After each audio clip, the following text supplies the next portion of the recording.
Alright, this movie just further proves why I refuse to move to small towns in the middle of nowhere. There's always murders or some weird stuff happening in those type of areas. I blame the state of Oregon.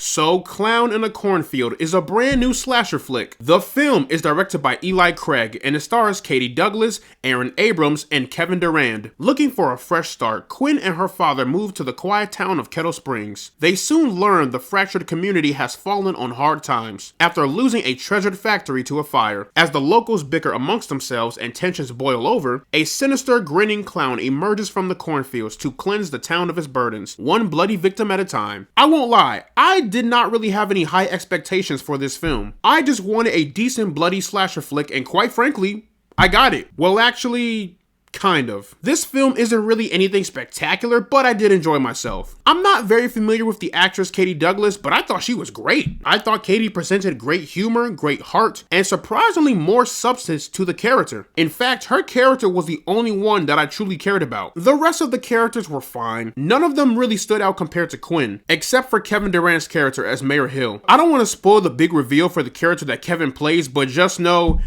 it gets loony, but loony in a good way. In fact, Kevin Durand was the only person who I recognized in this entire film, and you can tell he had a ball playing his character. From a performance standpoint, these two were the best in the entire film in my opinion. This movie is also surprisingly funny. For example, there is a scene where Quinn and the crew are running away from the killer clown, and Quinn and her friend run into this home where they come across an old telephone, and as they're trying to contact 911 or any type of assistance, we see how they are struggling to use the old-fashioned telephone. That was actually pretty funny, and what made that even more funnier is that I actually do know how to use those type of phones. I may be Gen Z, but I have an old soul. The humor doesn't always work, but when it works in moments like that, that's when it's actually at its best. I appreciate some of the self-awareness this movie has, but even with that self-awareness, this movie still takes on old horror tropes. For example, killing the black guy first, splitting up, and of course the villain giving his big-ass exposition dump. Are these tropes very annoying? Yes. Did I hate it?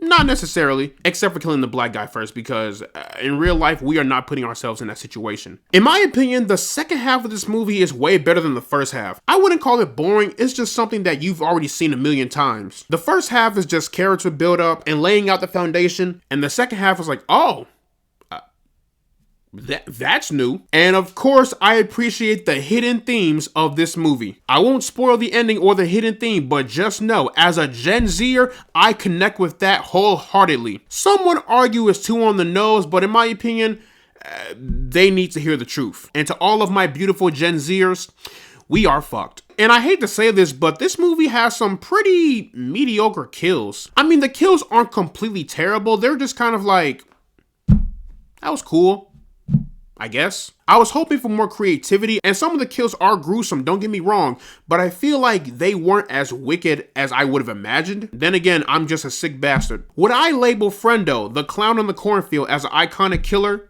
No. Would I put him up there with Pennywise and Art the Clown? Absolutely not. Friendo is just okay. I don't think he's gonna be like no memorable iconic horror mascot, but I think the truth behind Friendo and the final act kind of make up for that. But in the end, guys, Clown on the Cornfield is not bad. A great final girl, solid humor, a great hidden theme, and overall, it's just a dumb entertaining movie. What more could you ask for? I mean, other than creative kills, but you know what? That's just me. Should you rush to the theaters to go see Clown on the Cornfield? No. But if you do go see it, you might like it. So, plugging Clown in a Cornfield. Into the rank system, I am placing this one into the pass zone. But yeah, y'all, that is pretty much my review for Clown in a Cornfield. Let me know down in the comments section below what you guys thought about the film. Did you love it? Did you hate it? What is your all-time favorite indie horror project? Whatever you thought, let me know down in the comments section below. And as always, guys, leave a like and subscribe if you want to see more, and I will see you all in the next one.